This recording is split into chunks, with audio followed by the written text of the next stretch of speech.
All right, we are live, so we just wait for a few minutes for others to join us, for people to join us, so we can start.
Okay, so we are going to start now while we wait for them this live so they can watch the video later.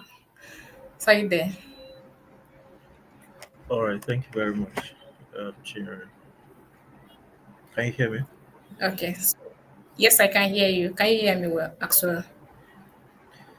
Yeah, I can hear you very well. Thank you. All right. So we are going to introduce ourselves to their audience and we start. Okay, so hi everybody. Hi. Hope you can all hear us very sound and clear. My name is Chinye and I'm here with my colleague Okoyemi. Okoye, please do you want to introduce yourself to us, to our audience? All right, thank you very much, Chinere. Hi, everyone. I I am Opeyemi Agbola, and I am an AI engineer. For those that do not know the full meaning of AI is artificial intelligence. So I am an artificial intelligence engineer and also a data scientist. And I've been in the space for over a decade. And I'll be happy to be speaking to you about um, AI in 2026. Yes, thank you. Awesome. Thank you very much for joining us. We are glad to have you here, AI professional.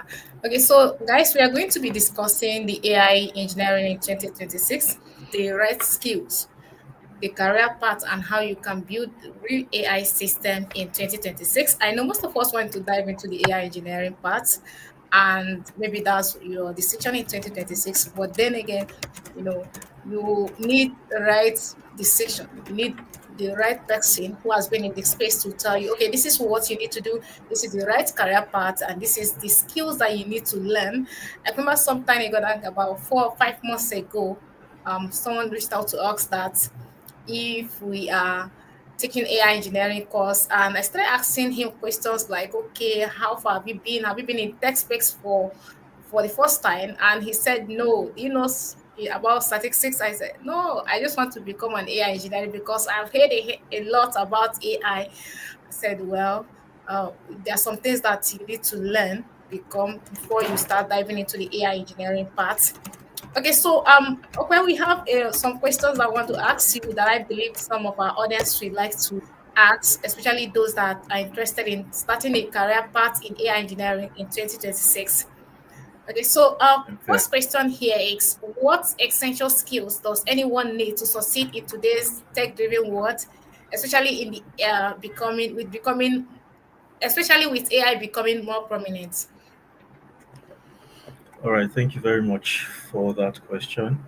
The question I get asked a lot of the times, and I like to categorize these essential skills into three categories. All right. So the first is digital literacy. Okay. So the human civilization has evolved significantly, and you'll see that for those that probably age 50 and above, there's a way they are fast versatile, or their versatility with the digital world or computers cannot be compared to that of a Gen Z. All right, meaning that a lot of evolution has actually happened, and as such, first of all, you have to be digital literate. Okay, so digital literacy is very important. You need to understand how technology works at a very basic level. There are people that run away from computer, even Microsoft Word, right? Because there's a part of them that just feels they are not enough. There's a part of them that feels like they can't, they can't operate it. But you can't get to know it if you do not interact with it. Okay, so you need to be familiar with things like data. What really is even data? All right, what is AI? What are AI tools? Even basic AI tools like generative AI tools that we have, you know, like what generative AI tool like Gemini, ChatGPT, and all of that. So first of all, digital literacy. Then secondly, problem solving and critical thinking. All right, now this is a very essential um, skill you need to have. Your ability to, look at complex situations and solve the problems. Because in tech, it's not just your ability to write codes and to have some technical know-how. It's also your ability to look at a problem and to say, oh, okay, so let's demystify this and let's use these tools to actually address the challenge. All right, so your ability to solve problems is very very valuable, even as we experience a lot of evolution in the tech industry. Then lastly, you need to have adaptability. Yes, you need to have adaptability and that continuous learning mentality. Personally, I still learn every day. If I still discover something new some days ago, all right, because the tech world is evolving. So it changes very quickly, and that's one thing you should know. And you must be comfortable with learning and unlearning and adjusting. Okay, so generally, people who can, simplify very difficult or technical ideas, for others actually become very influential and they take up a leadership role in the tech industry. So notice I mentioned digital literacy, um, problem solving and critical thinking, and also adaptability and continuous learning. So those skills are very, very essential before, delving into the tech world. Yes. All right, thank you very much. Thank you very much for that one. Like he said, problem solving skills, right? So, as a tech professional, you just need to learn this. You need to understand that it's not just about coding, just like he said. You need to understand the problem solving skills. All right, thank you very much. Okay. So, my next question here is, how can beginners identify the right career path in tech? Right, considering a lot of noise in the tech space, there is a lot of noise, right? AI engineering, data analytics, cyber security. How can a beginner identify the right career path? All right. How can beginners identify the right career path in tech? So I would think beginners are those who are beginning to develop some interests in either pursuing a career in tech or to complement whatever profession they are in, with technology. So I like to use frameworks a lot, right? It gives a logical flow. So there's a framework called interest, strength, and exposure. ISE, interest, strength, and exposure. Okay, so the first thing you need to, and this speaks to different categories of people. If it is someone that is very, very young, let's say someone who has not gotten into college or the university, you want to be sure that you choose a field that is connected to what naturally excites you.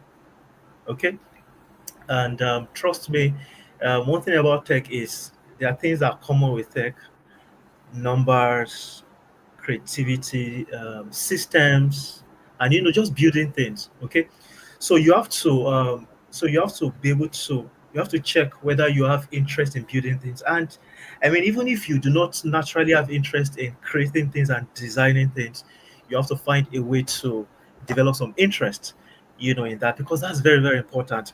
Okay, so once you've been able to build some interest in building things, the next thing is to now recognize your strength. Broadly, in the tech world, we have no code side of tech and we have the code side of tech. All right. And some people actually do well and better in the no code side of things like UI UX. All right. That's product design, project management, and product management, something of that nature. They do not require very technical skills like having to write code or different programming languages like Python and the rest. However, we have the code side of things, which is more of codes, more of numbers, and a lot of statistics. All right, so you need to be able to check within what's your natural ability like. Okay, are you a logical thinker? Um, do you do well when it comes to engineering things? By the way, engineering is not just about machines or iron. Okay, so engineering simply has to do with building systems. Okay, so basically you need to recognize your strength and you need to speak to professionals. Like we're having these conversations by simply asking questions from a person. I can almost tell what their strength is, and I can always advise them, okay, so do this. Okay, go, you can go this way. Then the third thing is exposure. Remember I said I'm using the ISC framework. All right, interest, strength, and exposure. So um, so you can decide to explore um, basic boot camps, master classes. That way, you are able to tell whether this is something that really aligns with you or resonates with your kind of person. You can just test the waters here and there, and before you know it, you find what's truly truly interests you, what you truly truly enjoy, and that way, um, you're able to pick the right career path for you in tech. Yeah, thank you.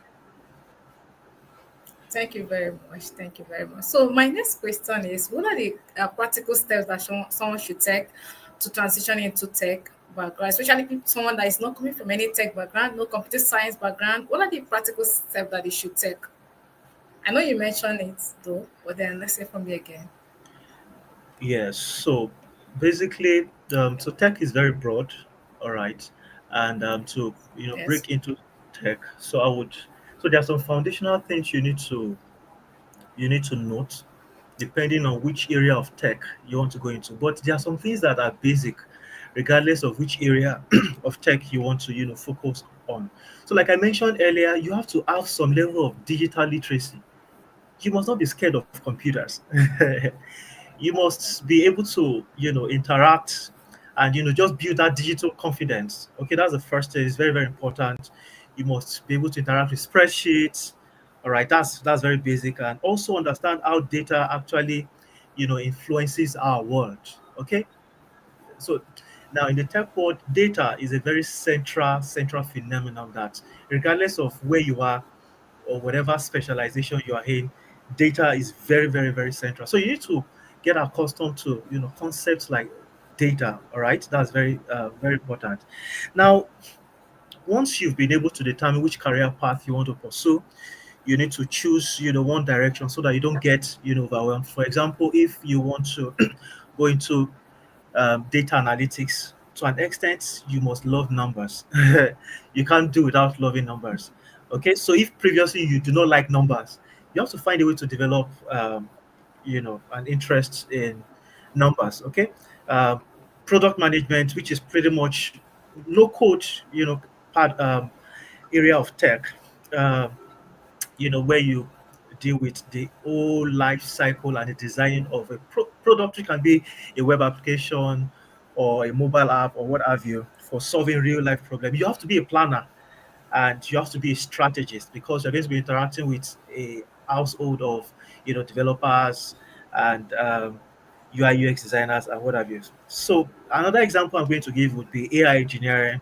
So for AI engineering, you have to start developing some interest in models. In fact, you need to first know what are models, because every day of your life, and that's what I do every day, model. And funny how I even apply, modeling to my day-to-day activities. So you have to be comfortable with model. You have to be comfortable with building systems that helps people solve problems without them lifting a finger, and that's automation. All right, and AI is very interesting, by the way.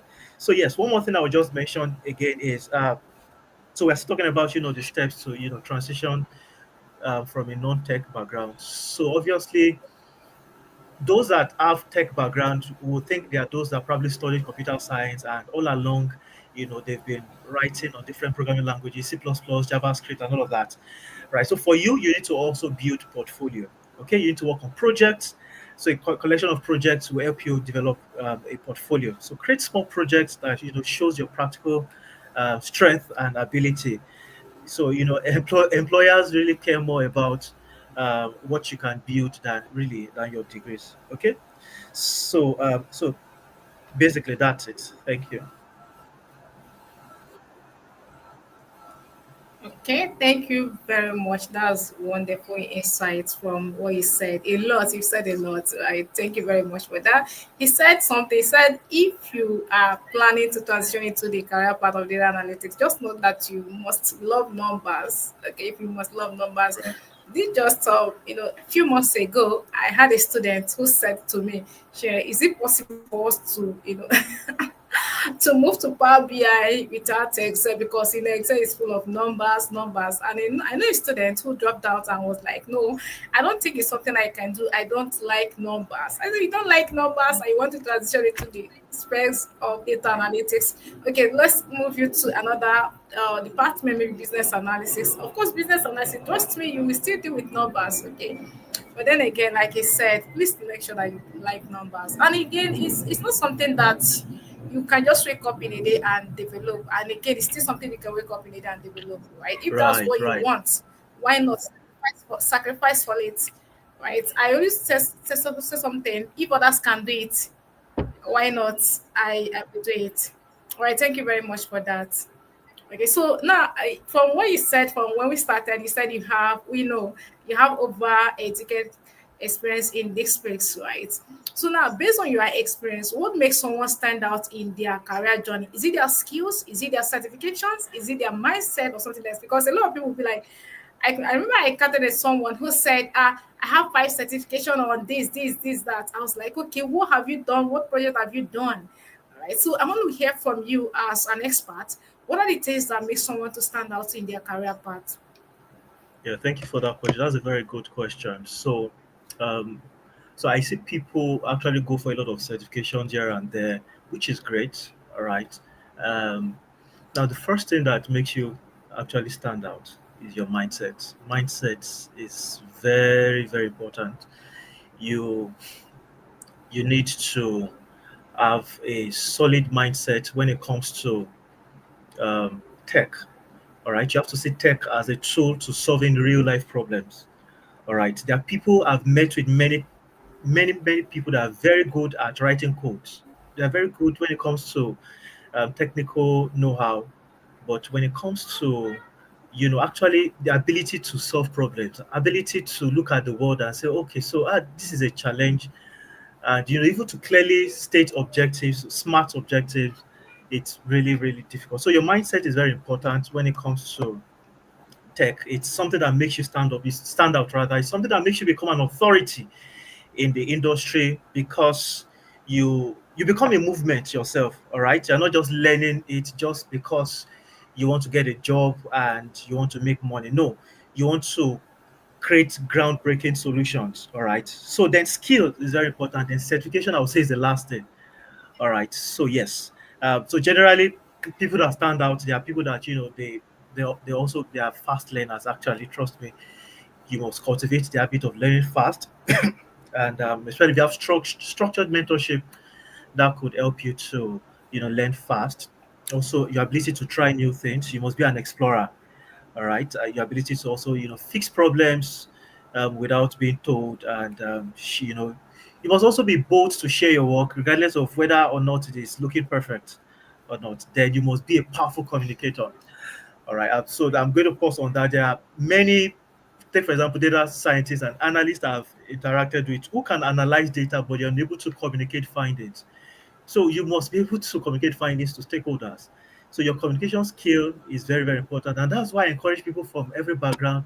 I've seen people with background in English language doing very, very well, as data analysts, right? Because they're able to transfer their skill, their communication skill, into um, communicating insights to stakeholders or clients. All right. So yes, so it's very important for us to prioritize our mindset, and then skill would be very important. Yes. Then certifications follow. Thank you. All right, thank you very much. Thank you very much. This is wonderful and insightful because I've heard a lot of people, saying that, oh, come on, I know, just need to do this because of the certification. Can I use this certification to get job? A lot of questions around certifications. All right, thank you very much for that. Okay, so my question again, right, is can you explain what a real AI system looks like in the industry and how it's different from the AI tools many of us use daily? Okay. So this is it's so funny how a layman there's a way layman perceives AI. Some people we are very conversant with generative AI. The likes of Yes. Meta AI, Gemini, ChatGPT, and all of that. So those are great. They help us to we can some people life story. In fact, all their breakup story and all of that is with ChatGPT. ChatGPT pretty much has the entirety of. In fact, they trust ChatGPT these days more than any other thing. ChatGPT has their top secret and all of that. So that's fun, right? But it's a bit more serious, in the industry, especially when we need to build systems. Systems. So systems are like their machine, all right? Or let me say, a system, an AI system. An AI system is a machine that learns from data. So first thing to note is that in defining AI systems, we can't do without data. If I AI engineering, all right, in AI design, there's no way we can work without data. All right, and data are raw facts that have not been processed. Okay, so an AI system is more or less like a machine that learns from data or past information. All right, and then uses that thing it has learned. All right, to make decisions. It doesn't only make decisions; it can also make predictions. Okay, and can also help us to carry our tasks automatically without us lifting any finger.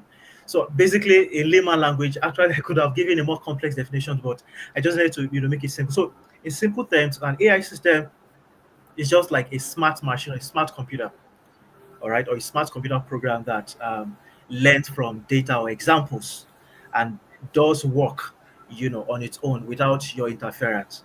Okay, so now back to the question: what does it really look like, within the? Can you please ask that question again? Can you kindly ask that question again? Okay, so my question is, what can you explain what a real AI system looks like in the industry and how it's different from these AI tools that many people use daily? All right. So first thing to note is that so now that I've defined what an AI system is. So an AI system is not just like a chat bot or interface that or a tool. All right. It involves different things. So I'm going to break it down. Now, first thing to note is there's something called the data pipelines. All right. So the data pipelines is pretty much um, an interconnected and continuous flow of high quality data, all right, that updates the system. So by high quality, it means that the data has been cleaned. Data clean is very, very important, whether in analytics, data science, or in AI engineering. All right. So data pipeline is the first thing to picture when you are thinking of an AI system. All right. Then the next thing is model training, or what we call fine tuning. All right. So let's say we're dealing with the business data. Excuse me.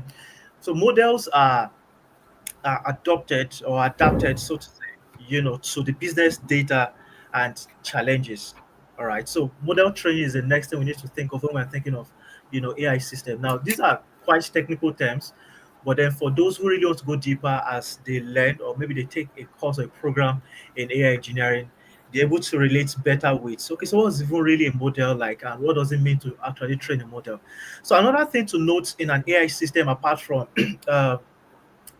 data pipelines and apart from model training, would be APIs. All right, to self predictions. All right. So this is pretty much like applications and other systems that actually call the model to get real-time results. Okay, so these are like other systems that we connect the AI model to. I'm going to just mention a few other things that are contained within the AI system. So another thing is monitoring for accuracy and sometimes drift and also reliability. You would see in ChatGPT OpenAI, it will tell you that. So ChatGPT can actually make mistakes. All right, so make sure to check for those very important information. All right, so in the systems we also um, have teams that actually track how well the model is actually performing or doing, and then we're able to fix the issues very quickly. Okay, so there are other things that are very important because AI is an automated system. It has the power to self-destruct. It also has the power to do things you did not send it if we make any mistake, and that's where governance and security layer is very very important. So it's just to ensure safety, right? Fairness, all right, things like compliance and privacy. Okay, those are very important things within the AI system. So within the industry is a more organized system, all right, than what a layman would know it to be as we interact with it from our day-to-day activity.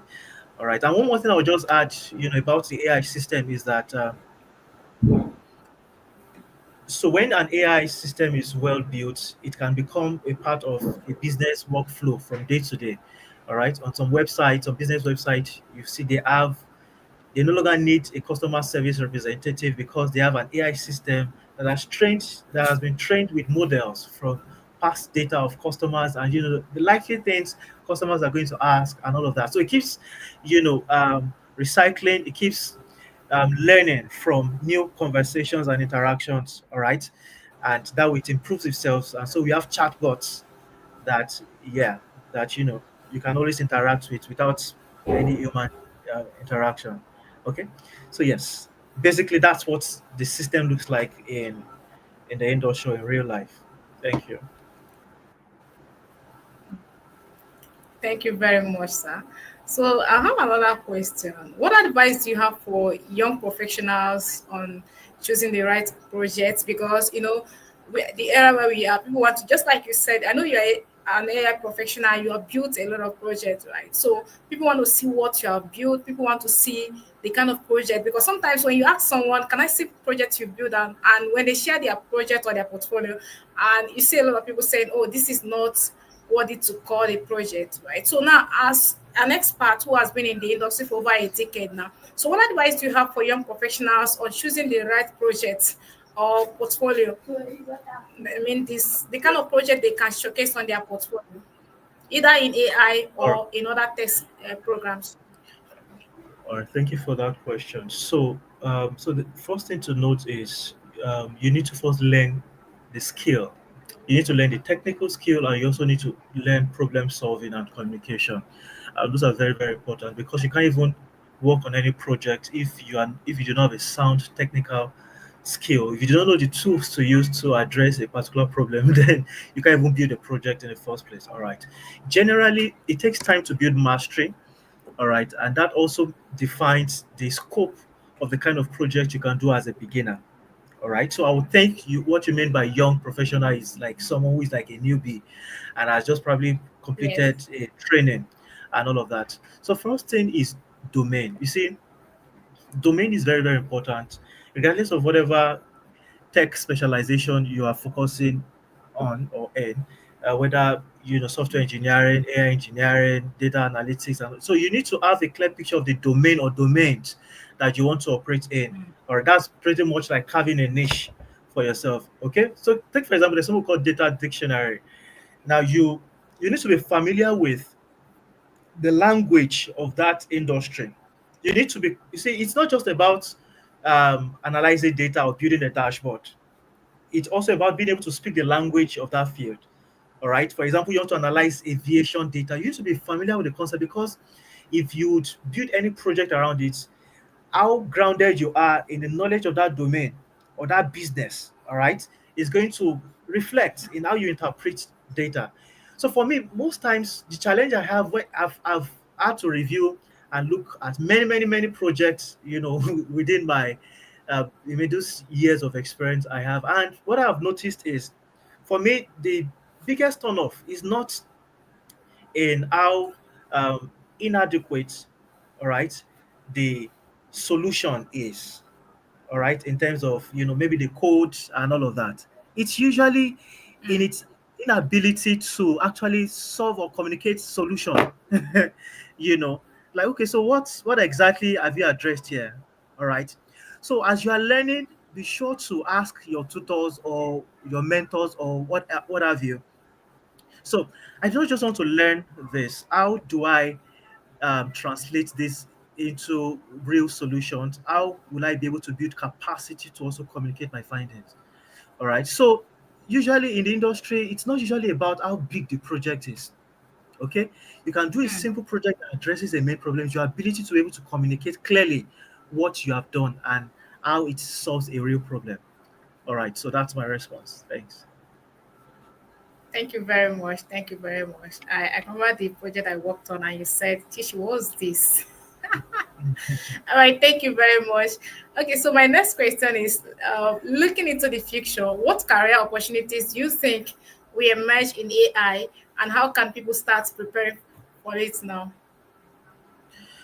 Whew, okay, that's a very strong question.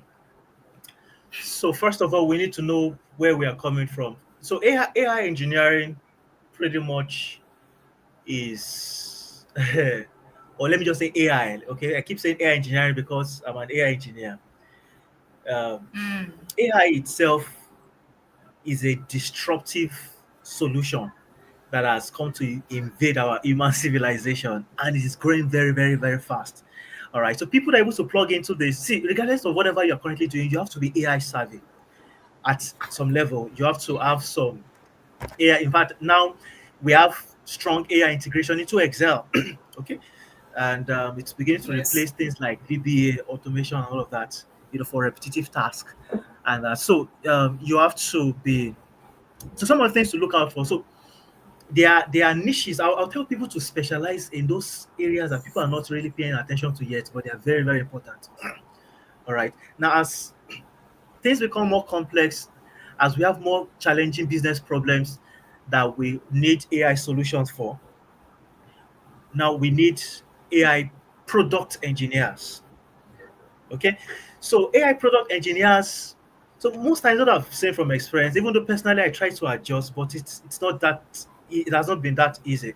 Okay, there is a disconnect, or there's a disconnection between AI systems and users.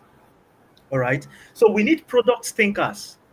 Okay, it requires product thinking and some technical understanding, and that's why we need AI product engineers.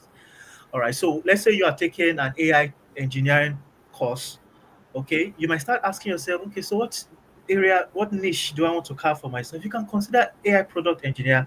So basically, they bridge the gap between AI systems and users of those AI systems. Then another thing is AI safety and governance specialist. You see, this does not even require so much writing of code here and there.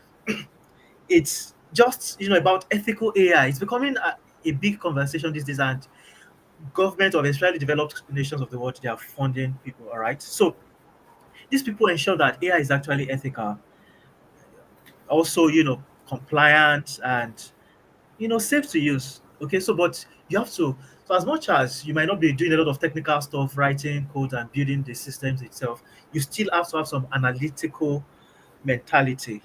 All right. So other things to look out for from what I think, all right, would be duh, duh, duh, duh, duh. So compliance analysts, AI compliance analysts, and maybe auditors. Big companies will start needing. people like that would just be a dedicated role. Okay, so but then apart from that, I mean, you're going to be developing things like human AI, um, and those are like design systems where humans and AI actually work together seamlessly. Think of a workspace where you have a robot walking to your desk and then saying, "Oh, okay, so I was tracing some clients' work and I thought to share this with you. What do you think?" Something of that nature. All right. So, by the way, that's so sometimes people confuse robotics and they're unable to tell. Okay, so when we say AI, I want to say robotics. What I'm talking about. So, usually when you give a body, a physical body, all right, to an artificial intelligence, sometimes we call it robot or robotics. Okay, and that explains why ChatGPT is AI, but it's not necessarily robotics or a robot. Okay, so don't let me go into all of those details. Okay, so yeah, so these are the things to take note of, and but let me just quickly mention how to actually prepare for this. If really you are serious about Okay. going into AI large scale, you need to build a strong foundation in programming languages. I would recommend high level languages like Python. Yes, Python, you need to be versatile with data. All right. And when you're learning data, you have to learn statistics. You have to be grounded in statistics. Okay. Personally, one of the things that helps me, I mean, I have a strong back, background in mathematics and statistics. All right. So, again, and that's why I would always encourage people, if you want to take any AI engineering course, be sure that the tutor or what have you, they have a strong foundation in statistics. Okay. Because you'll be talking about model here and there every day. And you have to be familiar with statistical concepts. You have to be familiar with um, in fact, you have to be able to analyze data as an AI engineer in the first place, because AI engineering combines data science and some software engineering and even what's it called? Data engineering. Yes, yes. So it combines all of that, and then you have to be familiar with cloud-based services like AWS and all of that. So also, you need to learn large language models. How do LLM works? You need to choose a niche, just like I mentioned before, and then, decide to focus on that. One of the core areas I really like is health. Okay, because I'm also a public health practitioner. Like professionally, I'm a public health, practitioner, right? So I'm very, very keen on, building automated systems within the health systems. Then work on projects here and there. Stay curious, remain flexible and adaptable, and so yeah, generally the future belongs to people who can actually build and deploy and then also explain artificial intelligence. Thank you very much, Chichi. Thank you very much. This is also a very insightful section. I learned a lot, and I believe that people listening to us they are learning as well. Thank you very much. This is awesome. Okay, Thank so we are going to call it a day now, but if you have any question, please do not forget to drop your question in the comment section. I'm going to take it up from there. And just like he said, if you want to transition into the AI engineering part, these are the things that you need to learn. You need to make sure that you have a strong background in statistics. Of course, even if you don't have a background in statistics, come to Amda Analytics. We are going to give it to you. And of course, you must have interest in learning Python. All right. So when you hear people want to learn something, but when you hear, oh, you need to learn statistics, I remember someone, I remember I had a conversation with someone who said that what is the essence of learning statistics in data analytics? If I want to learn statistics, I will go to data science and learn statistics. Right. So these are the things that you'll be open to learn. Of course, if you want to learn something new, be open to everything that will take you into that space. Right. Thank you very much. Okay. And again, now if you want to transition into the career path of AI engineering and every other career path like data science, data analytics, business analysis, AI engineering, like I said, you can reach out to us here at Amda Analytics, and our next cohort will be starting on 10th of January 2026. And you can see AI is taking, I don't want to say the AI is taking over the the tech space, right? But trust me, everybody want to move into the AI. It's not about people saying, I want to learn AI, I want to become an AI engineer. Where are you learning from? Who are you learning from? All right. We here we have professional. You can see, Okoyemi has spent over 10 years of his life in data. The best is best thing is to learn from the best anyways. You don't give out what you don't have. Okay, you don't give out what you don't have. So you give out what you have, and he has it and is willing to deliver it to anybody that is interested in starting his or her career path as an AI engineer. Please reach out to us and send us a DM so we can get you started. Thank you very much for joining us. If you have any question, please do not hesitate to reach out to us here on YouTube or on our WhatsApp group. Thank you. Do you have anything to say so we can call it a night? No day again. All right. Yeah. Thank you very much for having me. Really excited. I'm always excited talking about technology, and also passionate about education and technology. I see how people struggle here and there because they've not found solid tutors. And or in fact, it explains why I wrote a book which will be launched sometimes next year on. So I don't know whether to do my commercial here. If you give me the go ahead to do my commercial, I'm going to go ahead and do my commercial. Please go ahead. Okay, so I developed a book. I wrote a book on the psychology of applied statistics in data science and analytics, and it's more or less like a novel, like a romance novel. You're going to love it. So from experience, I've seen how people struggle with numbers and statistics generally. So I created something that was, something to address that problem, to just make this thing sweet and to really understand the logic and the psychology behind the application of statistics, in this. So if number, mathematics, statistics, and such things are the things that actually scare you, don't worry. We have enough resource at Amdo Analytics, to make you grounded, and we are very sound tutors. All right, it's good to be here. Catch you in the next one. All right. Bye, everyone. Bye, everyone. Thank you very much. Okay.